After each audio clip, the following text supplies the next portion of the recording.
Hello everyone, welcome back to my channel. I'm Bill. We're going to be in Dungeon Crawl Classics today.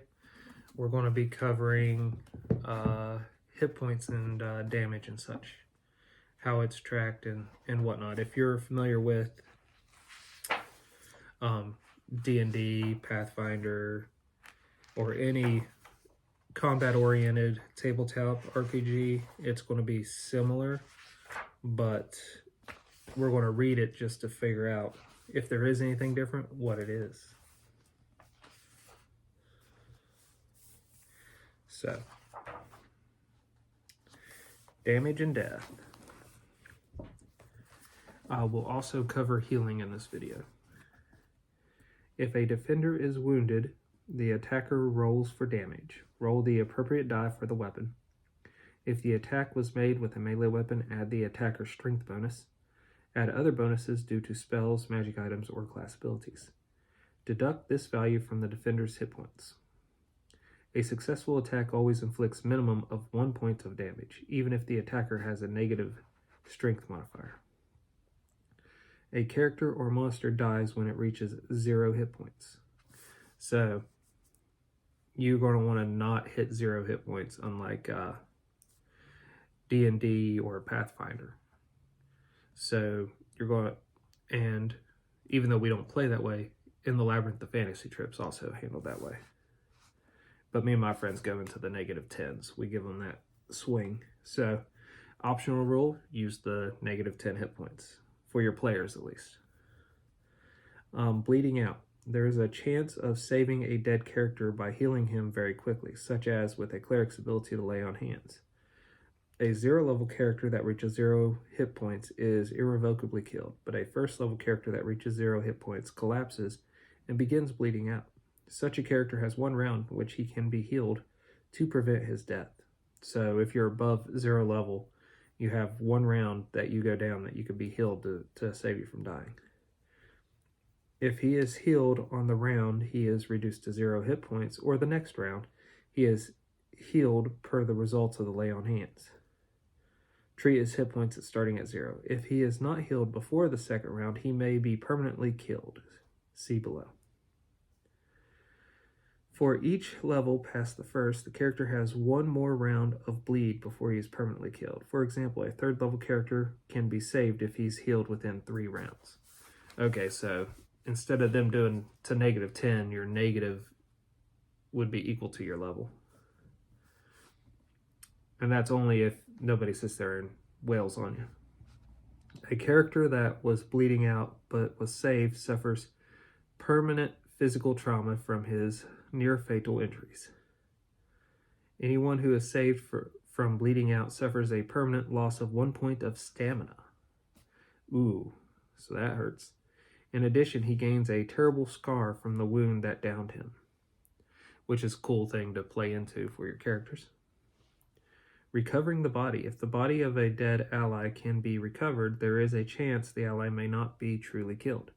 He may have been knocked unconscious or simply stunned. If a character reaches a dead ally's body within 1 hour, the dead character may make a luck check when his body is rolled over.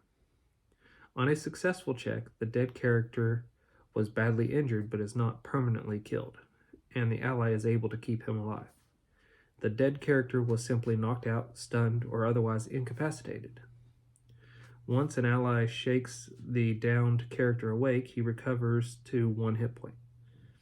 The character is groggy for the next hour, -4 penalty to all rolls, and sustains a permanent injury of some kind, reflected as a permanent -1 penalty to strength, agility, or stamina, determined randomly. So just roll a d3, number them in order, and have the player roll it, and that's what got damaged. Healing. Wounds heal with rest. A healed character can never exceed his natural hit point maximum. A character who actively adventures and gets a good night's rest heals 1 hit point. If the character gets a day of bed rest, he heals 2 hit points per night. So you heal slower than any D&D game. Now, in the Labyrinth, if you're using the rules as written, you heal a lot slower than this. So I'm using that as a reference because it's just on my mind. And in the Labyrinth, you heal 1 hit point every 2 days of rest. Critical hits heal when the associated damage heals. For example, imagine that a character takes a -10 penalty to speed due to a kneecap strike that also inflicted 4 extra points of damage. The wounded kneecap and associated points of damage, or associated speed penalty, heals when the character has recovered 4 hit points. Note that some crits may create permanent injuries, which can only be healed by magical or extraordinary means. Ability score loss, except for luck, heals at the same rate of 1 point with a good night's rest, and 2 points with a day of bed rest. A character may heal both ability score loss and hit point loss on the same night's rest. And that's the same in any D&D based game like Pathfinder or D&D. Luck, however, does not heal. Repeat, lost luck does not heal. Except for the special abilities of halflings and thieves, a character who burns luck does so permanently. Luck can be restored in the same way that a man normally gains good or bad luck, by appealing to the gods. Great acts of courage in defense of one's deity may earn a boon, just as acts in opposition to a devil may earn a curse. The judge can tell you more about luck. And judge is what they're calling the game master. So that'll be damage and healing. So if that clarified things, let me know in the comments below. The slow healing really makes this feel like when you get injured, you're not going to be adventuring for a good while before you're adventuring again. So you got to play with the risk of entering combat if you're aware of that before it begins. Now, if potions are available, that would speed up your healing. But I wouldn't make healing potions very common in town. At least that would be my perspective, to keep the flavor of the game. Maybe there's like, when the party starts needing them, maybe there's like 3 potions in town of healing. And maybe a D4 random potions that they could benefit from.